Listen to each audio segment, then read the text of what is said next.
శ్రీవారికి తలనీలాలు ఎందుకు ఇస్తాం? వెంకటేశ్వరుడు వెంట్రుకలే ఎందుకు అడుగుతాడు?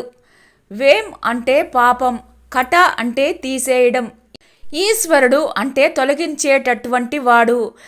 కలియుగంలో ఎవరికి భగవంతుడి పాదాలయందు మనస్సు నిలబడదు. కలి యొక్క ప్రభావం వల్ల భౌతిక సుఖాల వైపు ఎక్కువ మోజు ఉంటుంది. మనస్సుని నిగ్రహించటం అంత సులభం కాదు. చాలా పాపాలు చేస్తూ ఉంటాం. ఈ పాపాలు చేసేటువంటి వారిని ఉద్ధరించటానికి పరమాత్మ శ్రీ వెంకటేశ్వరునిగా అవతరించారు. ఆ పాపాల్ని తీసేయగలిగే శక్తి ఆ పరమాత్మకి ఉంది. ఇక తిరుమల కొండకి వస్తే సాక్షాత్తు వేదములే ఆ కొండకి రాళ్ళు అయ్యాయి.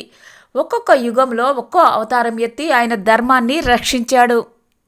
కృతయుగంలో నరసింహునిగా, త్రేతాయుగంలో శ్రీరాముడిగా, ద్వాపర యుగంలో శ్రీకృష్ణుడిగా, కలియుగంలో శ్రీ వెంకటేశ్వరుడిగా అవతరించాడు.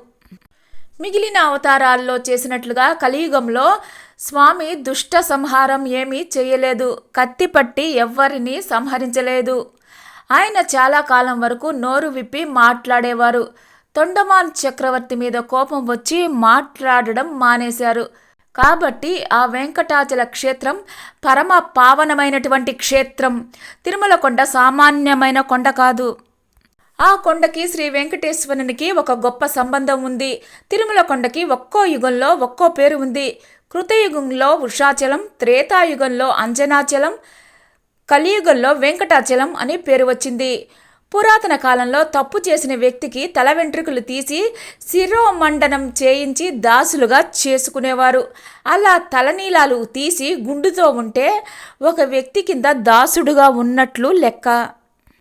తిరుమలలో అలా తల వెంట్రుకలు తీసి గుండు చేయించుకోవడం అంటే మానవుడు అందవిహీనంగా మారి ఆ వెంకటేశ్వరునికి దాసునిగా మారడం అని అర్థం.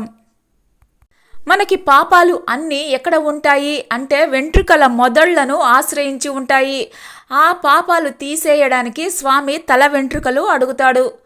మనం చేసే పాపాలు మన తల వెంట్రుకల మొదళ్లలో ఉంటాయి. కాబట్టి తిరుమల వెళ్ళి తలనీలాలు సమర్పిస్తే పాపాలు పూర్తిగా తొలగిపోతాయి.